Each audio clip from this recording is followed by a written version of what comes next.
Against the Gods Bab 2120, Dewa Kuliner dari luar dunia ini. Mulut lelaki tua itu berkedut, lalu dia melompat lagi, gadis kecil, baru beberapa tahun saja kita tidak bertemu, namun kamu sudah belajar berbohong.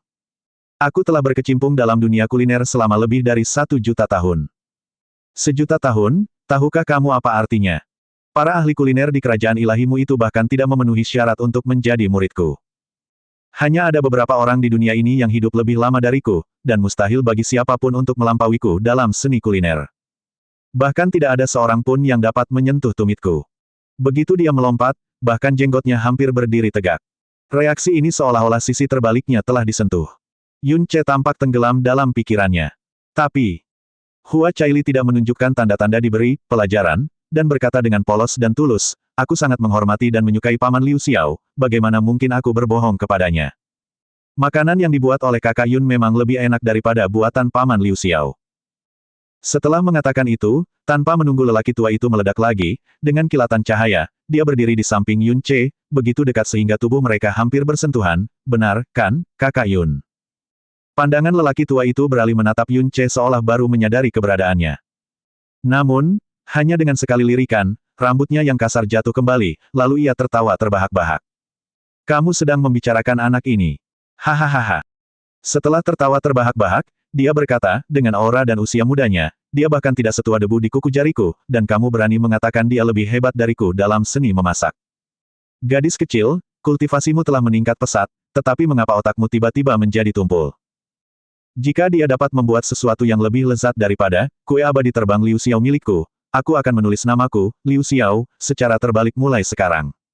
Paman Liu Xiao curang lagi. Hua Caili mengerutkan alisnya, Liu Xiao yang ditulis secara terbalik tetaplah Liu Xiao. Karena Paman Liu Xiao tidak yakin, apakah kamu berani bertaruh lagi denganku? Taruhan lagi. Mata lelaki tua itu sedikit terbelalak. Kali ini, kita bertaruh pada kemampuan terbaik Paman Liu Xiao, yaitu seni memasak. Hua Caili tersenyum, kita bertaruh pada apakah kakak Yun dapat membuat sesuatu yang lebih lezat daripada kue abadi terbang Liu Xiao. Tentu saja, jika Paman Liu Xiao tidak berani, lupakan saja. Bagaimana mungkin seorang junior sepertiku berani mempersulit Paman Liu Xiao? Hehehe. Lelaki tua itu menyeringai, memperlihatkan gigi-giginya yang kuning, mencoba memprovokasiku dengan kata-kata, taruhan. Baiklah. Jika anak ini bisa melampauiku dalam hal memasak, aku akan memanggilmu Paman. Tidak. Aku akan memanggilmu Nenek. Hua Caili dengan cepat dan patuh melambaikan tangan kecilnya, bagaimana mungkin? Paman Liu Xiao adalah senior yang paling aku hormati. Ini sama sekali tidak boleh diganggu-gugat. Jika, kebetulan, Paman Liu Xiao benar-benar kalah, setujui saja permintaan kecilku, hehehe. Aku, kalah. Serunya, tetapi dia tidak tertawa lagi. Sebaliknya, tatapannya menyapu ke atas dan ke bawah, menilai kembali Yun Ce. Bagaimana mungkin dia tidak tahu kalau tindakan Hua Caili yang tiba-tiba ini pasti bukan tanpa alasan. Tetapi untuk mengatakan bahwa anak ini dapat melampauinya dalam seni kuliner. Dia lebih percaya bahwa anak ini dapat menghancurkannya, seorang pendeta ilahi, dengan satu jari dalam hal kultivasi. Nak. Orang tua itu tidak menanyakan nama atau asal-usul Yun Ce, dan berkata dengan mata menyipit, saat aku seusiamu, aku bahkan belum tahu cara bermain lumpur. Jika kita benar-benar akan membandingkan keterampilan memasak, itu sama saja aku menindasmu. Bagaimana dengan ini? Dia menunjuk ke belakangnya, aku tidak punya apa-apa lagi di sini, tapi aku punya berbagai macam bahan langka dari seluruh dunia. Kalau kamu bisa menggunakan bahan-bahan di sini untuk membuat hidangan apapun yang menarik perhatianku, maka gadis kecil ini menang. Melihat wajahnya yang tersenyum, dia pasti menyembunyikan sesuatu yang nakal. Kata-kata lelaki tua itu santai dan vulgar, tetapi menunjukkan rasa sayang dan pemanjaannya terhadap Hua Caili. Dia tahu bahwa Hua Caili pasti mencari alasan untuk meminta sesuatu padanya, jadi dia langsung memberinya kesempatan ini. Lagi pula, apakah hal itu menarik perhatiannya atau tidak, itu tergantung padanya. Yun Ce membungkuk hormat, tetapi tidak menanggapi. Tatapannya menyapu sekeliling, dan tiba-tiba dia mengulurkan tangan. Lebih dari selusin pusaran angin lembut terbang keluar, menuju langsung ke tumpukan bahan-bahan yang berantakan. Hanya dalam beberapa tarikan napas, 37 bahan dengan berbagai warna dan bentuk terhampar di hadapan Yun Ce. Senior, kue abadi terbang Liu Xiao, yang kamu buat sebelumnya seharusnya menggunakan 37 bahan ini. Aku ingin tahu apakah penilaianku benar. Lelaki tua berpakaian abu-abu itu. Pendeta ilahi Liu Xiao yang bermartabat, salah satu dari 4 pendeta Tanah Suci, tidak langsung menjawab. Mata tuanya membelalak lebar, seolah-olah dia telah melihat hantu di siang bolong. Bibir Hua Caili juga sedikit terbuka, dan matanya yang indah bergetar karena terkejut. Dilihat dari reaksi berlebihan pendeta Liu Xiao, penilaian Yun Ce benar. 37 bahan, tidak ada satupun yang salah. Hua Caili hanya tahu bahwa apapun yang dibuat Yun Ce selalu enak, bahkan lebih baik daripada kue abadi terbang Liu Xiao. Namun, dia tidak pernah membayangkan bahwa dia memiliki keterampilan yang luar biasa hingga tingkat yang tidak dapat dipercaya. Pendeta ilahi Liu Xiao tiba-tiba menoleh dan meraung, Yuan Ying, masuk ke sini. Pelayan Yuan Ying, yang baru saja membersihkan asap dan debu dari tubuhnya, tiba-tiba muncul dengan suara, "Wush, guru, Anda memanggil saya. Apakah kamu memberitahu anak ini resep kue terbang abadi Liu Xiao?" Hah! Yuan Ying tampak polos, "Saya dizalimi. Tuan, sekalipun saya punya nyali seperti beruang, saya tidak akan berani membocorkan resep Anda." "Oh, tunggu, Anda baru saja membuat kue abadi terbang Liu Xiao ini, dan bahkan namanya pun hanya rekayasa. Dari mana resep itu berasal? Keluar." "Ya, Tuan." Yuan Ying melesat keluar lagi dengan suara, "Wush." Tatapan mata pendeta Liu Xiao kembali ke arah Yun Ce, sesekali mengamati 37 bahan, dan bergumam, "Lumayan, pantas saja gadis kecil ini berani bersikap sombong." Yun Ce berkata dengan cepat dan rendah hati, "Senior, Anda menyanjung saya. Saya memang sangat sensitif terhadap bau dan cukup beruntung untuk mengenalinya. Kalau begitu, saya akan menggunakan bahan yang sama dan mencoba membuat kue abadi terbang Liu Xiao senior." Dengan itu, dia melangkah mundur. Pusaran angin bergulung, dan 37 bahan melewati tangannya secara berurutan, dihancurkan, disempurnakan, dan dimurnikan. Saat Chang Suhe mengajari Yun Ce keterampilan memasak, dia memuji bakatnya dalam bidang ini yang tak tertandingi di dunia. Ini bukan suatu kelebihan, tetapi suatu kenyataan yang tidak dapat disangkal. Karena kekuatan pemurnian paling utama di dunia ini ada di dalam mutiara racun langit di tangannya. Dan faktor penting lainnya dalam seni kuliner adalah pengendalian api. Dengan vena mendalam dewa jahat, dia juga tak tertandingi di dunia. Bahkan jika orang lain berkultivasi selama 10 kehidupan, mereka tidak akan pernah bisa mencapai levelnya.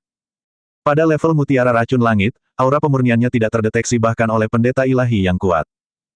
Di mata pendeta ilahi Liu Xiao, bahan-bahannya dikupas, diiris, dan disebarkan oleh energi mendalam Yun Ce, dengan esensinya dipertahankan dan kelebihannya dihilangkan. Seluruh prosesnya sangat tepat dan cerdik hingga tingkat yang tidak dapat dipercaya dan sangat cepat. Pendeta ilahi Liu Xiao memperhatikan cukup lama tanpa mengambil napas. Cahaya merah bersinar, dan api menyala di telapak tangan Yun Ce. Saat dia memutar telapak tangannya dan menggerakkan jari-jarinya, api itu terbagi menjadi puluhan ular api dengan ukuran dan suhu yang berbeda-beda. Mereka menari dengan anggun di atas bahan-bahan yang berbeda, terkadang dekat, terkadang jauh, terkadang menyala, terkadang padam. Akhirnya, semua api jatuh ke telapak tangan Yun Ce dan padam setelah beberapa tarikan napas. Telapak tangan Yun Ce perlahan terbuka, dan di dalamnya terdapat 2 kue dengan warna yang sama tetapi dengan bentuk yang berbeda. Aroma samar menyebar. Aroma itu menyentuh hidungnya, dan tenggorokan pendeta ilahi Liu Xiao tidak bisa menahan diri untuk tidak mengeluarkan suara gemericik. Selesai. Yun Ce mengangkat tangannya dan memberikan salah satu kue kepada Hua Caili. "Caili, kamu coba dulu." Dibandingkan dengan kue kotor pendeta ilahi Liu Xiao, kue yang diberikan Yun Ce kepada Hua Caili sangat istimewa. Bentuknya seperti seorang gadis yang memegang bulan, setengah tersembunyi di awan, makna dan gambarannya memikat. "Wah, cantik sekali."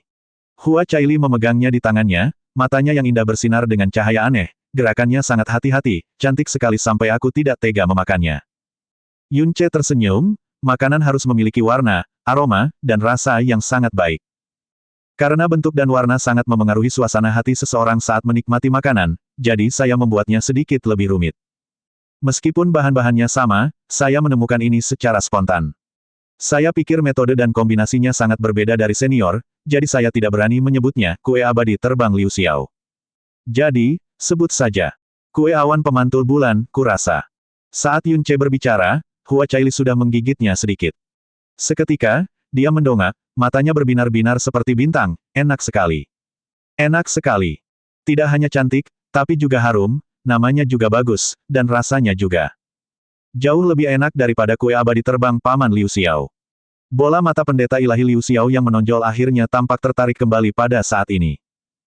Sebagai seseorang yang telah berkecimpung dalam seni kuliner selama lebih dari 1 juta tahun, dia jauh lebih menyadari daripada Hua Caili betapa menakjubkan serangkaian tindakan Yun Ce. Tanpa menunggu Yun Ce berbicara, dia mengambil kue lainnya dari telapak tangan Yun Ce dengan jentikan tangannya. Aroma eksotis menyerbu hidungnya, dan gerakannya terhenti sejenak sebelum dia melemparkannya ke dalam mulutnya. Dia menggigitnya. Dalam sekejap, mata tuanya melotot lagi. Lebih dari selusin aroma eksotis yang berbeda meledak di mulutnya, langsung terpancar ke indera perasanya. Dia jelas merasakan jiwanya mati rasa. Sebagai dewa kuliner nomor 1 di dunia, yang kepentingannya di matanya jauh melampaui gelarnya sebagai pendeta ilahi, ia dapat secara akurat membedakan rasa mana yang berasal dari bahan mana. Dan, penyetelan, rasa-rasa ini semuanya telah mencapai tingkat yang sempurna. Perpaduan mereka menciptakan kelezatan luar biasa yang memabukkan jiwa dan membuat tubuh mati rasa. Itu adalah perasaan, terbang abadi, yang belum benar-benar dicapai oleh kue terbang abadi Liu Xiao, miliknya. Dia terkejut, benar-benar terkejut. Dia menatap Yun Ce, suaranya sedikit bergetar, ini. Apakah kamu benar-benar membuat ini di tempat? Dia telah menghabiskan ribuan tahun usaha dan puluhan ribu percobaan untuk membuat kue abadi terbang Liu Xiao, yang sempurna. Yun Ce tampaknya salah memahami maksudnya dan dengan cepat berkata, hidupku sebagian besar dihabiskan untuk mengembara di dunia. Jarang bagiku untuk bersentuhan dengan harta karun yang begitu banyak, jadi aku hanya bisa berusaha sebaik mungkin. Aku takut aku telah mempermalukan diriku sendiri di depan senior. Dipermalukan oleh dirinya sendiri. Pendeta ilahi Liu Xiao benar-benar ingin tertawa. Anak ini baru saja melakukan ini pada percobaan pertamanya, dan dalam waktu sesingkat itu, dia telah menghancurkan usahanya selama ribuan tahun dan bahkan keterampilannya selama jutaan tahun. Bagaimana dia bisa tertawa? Sebelum pendeta ilahi Liu Xiao sempat berbicara, Hua Caili berkata dengan manis, Kakak Yun, buatkan Paman Liu Xiao seporsi sup awan 4 warna, dia pasti akan terkejut. Oke. Yun Ce tersenyum dan mengulurkan tangannya. 4 helai daun berwarna kusam terbang ke tangannya. Pendeta ilahi Liu Xiao mengamati dengan saksama. Itu adalah 4 daun pahit yang dapat ditemukan di mana-mana di dalam abis. Tanah di luar tanah suci dan kerajaan ilahi tidak dapat menumbuhkan pohon dan bunga hijau. Tumbuhan yang dapat bertahan hidup harus mampu menahan debu jurang sampai batas tertentu dan secara alami memiliki vitalitas yang sangat kuat. Rasanya sebagian besar sangat pahit dan dapat digunakan sebagai bumbu, tetapi hampir mustahil untuk dimakan. Hanya 4 daun pahit ini. Pendeta ilahi Liu Xiao kini tampak seperti seorang murid tua yang baru saja memasuki dunia kuliner, dan dia bertanya dengan suara gemetar. Cukup. Yun Ce bergerak maju mundur di antara keempat daun pahit, memurnikan dan memurnikannya secara diam-diam dan tak terlihat. Setelah puluhan pusaran energi mendalam, hanya tersisa 4 kelompok sari buah dengan warna dan ukuran berbeda. Yun Ce mengumpulkan energi dingin di telapak tangannya dan membentuk mangkuk es kecil. Dengan sekali genggaman, setengah mangkuk air bening muncul di mangkuk.